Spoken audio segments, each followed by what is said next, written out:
Respectful brothers and sisters, Assalamu alaikum. We are located at the fourth episode of translation series, and in this episode we are talking about written translation. And inshallah, with the next episode, which is the last episode, we will talk about back translation, and we discuss that. So with the written translation, the first thing is that expert translators, what does it mean, and what do we mean by expertise?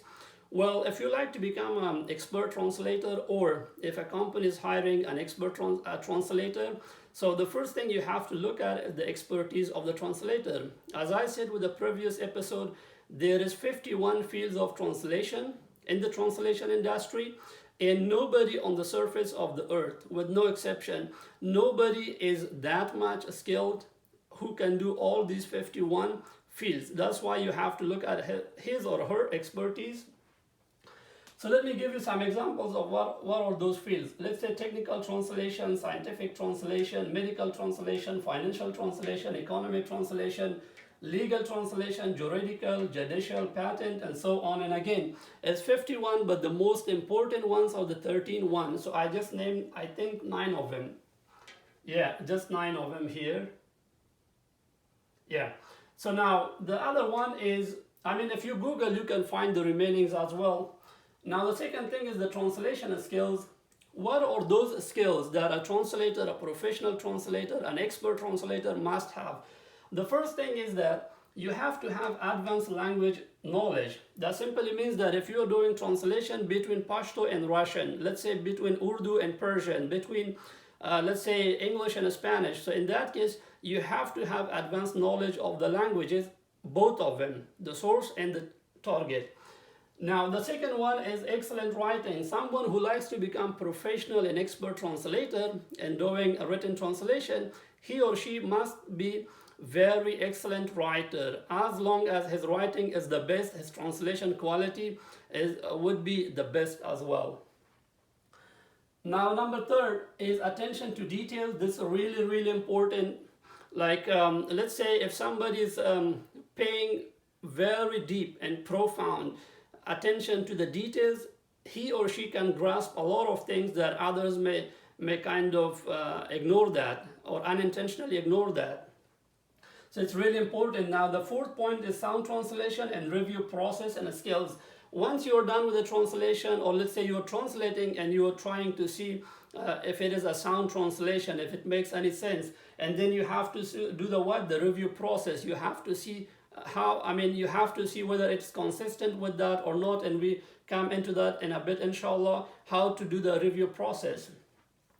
So the other point is the 5 steps of translation process. Those are the 5 steps that we have to consider while making the translation process. The first point is the review.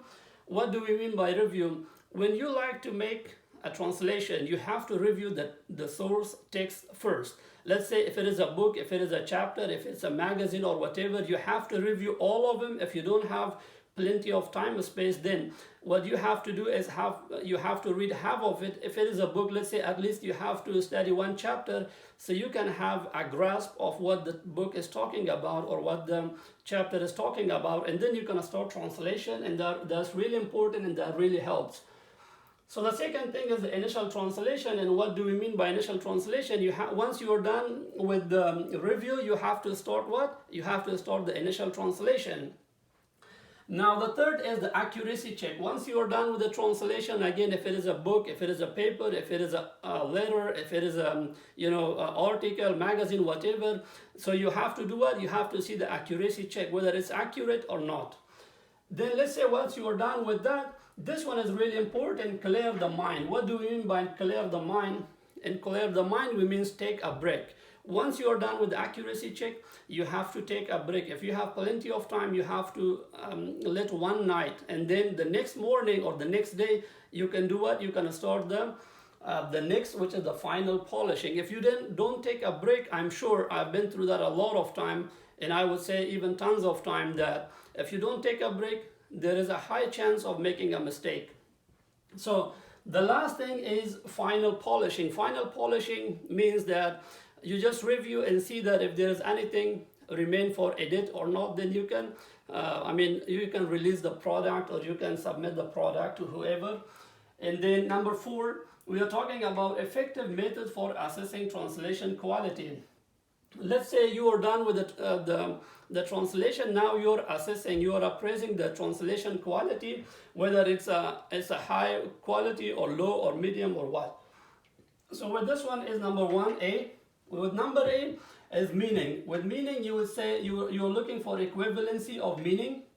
And the equivalency of meaning, that whether the target text and the source text are matching. Let's say if you have translated from Russian to Pashto, so you are looking at Russian first and then you're looking at Pashto to see whether they're equivalent or not. So with this one, what are those points that helps you to find out whether it's equivalent or not? So you have to look for, there shouldn't be any omit, there shouldn't be any addition, there shouldn't be any alter or change.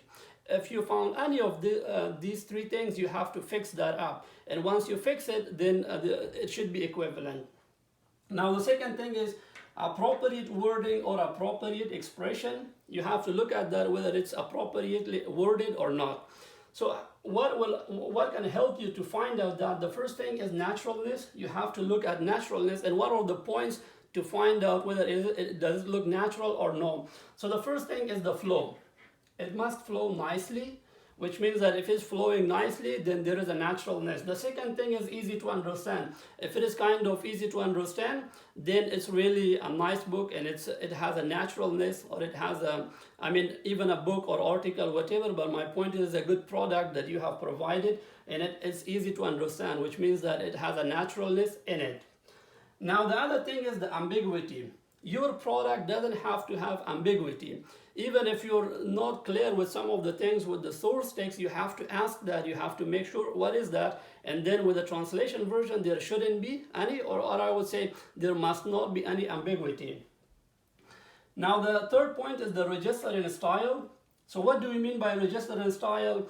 Some people may use the word terminate, which is a good and official word. Some people may prefer to use the word end. Well, it's okay with verbal, expressions, with verbal wordings, but while it's written, so this one is preferred, right? Some people may say does not, is not. Some people may say isn't or doesn't, but this one is more official. This one is more preferred. So you have to keep that in mind. Now the third point is the mistakes. When we say the mistakes, we are talking about the grammar, the punctuation, the typos, the spelling error. You have to consider all of them. There shouldn't be any of these mistakes. Now the D, or the last one for the point number 4, is consistency. Let's say you did a translation between English and Spanish. English is the source and Spanish is the target, or vice versa. So you have to look at the source text first and then the target text and see if it's consistent with each other. So over there, while you're looking for consistency, you're looking for vocabulary, for layout, for formatting. In the formatting, you're looking for indents, font size, space, capitalization, and so on. And a style and register similarity, all of them. Now, let's say you are done with these 4 points, which was concerning effective method for assessing or appraising the translation quality. Now, while you are done with these 4 points, you are still kind of concerned. You are still kind of thinking whether the product is good or no. Is it the highest quality, the medium, the low, or what? So there is also one more process that you can go through to find out, or you can make it even better. So these are 3 tips of assessing the aforementioned 4 items or 4 points, which is A, B, C, D. Now what is that? The first one is review for the accuracy of meaning, which means you have to look phrase by phrase, sentence by sentence. The second thing is review of wordings. You have to review the wording. The third, or the last thing, is the technical and format. So with the technical and format check, you're just looking at the spelling, format, grammar, and checking. And once again, based on my personal experience, once you are done with the translation, you have to submit the translated version or the target text to another translator, to your supervisor. Even if he or she is your junior, that's still fine. There is no shame actually on that. So you can submit to somebody else who is a professional translator, doesn't matter junior or senior. So you can give to them and they can do this process for you. That helps a lot. There should be some of the points, or there could be some of the points that you cannot take them out, or you cannot consider that because you did the translation, you did the review process, everything, but now while it's under his or her review, they will find it out for you. So my brothers, we are done with the written translation, and once again, inshallah, with the next episode, we are doing the last and the final episode, which is a back translation. And I want you guys to carry on with me and also share the video with all those brothers and sisters who likes to become a professional written translator, or for any other companies, they may consider that so they can use it. Thank you so much. Jazakumullah khair. You have a nice time.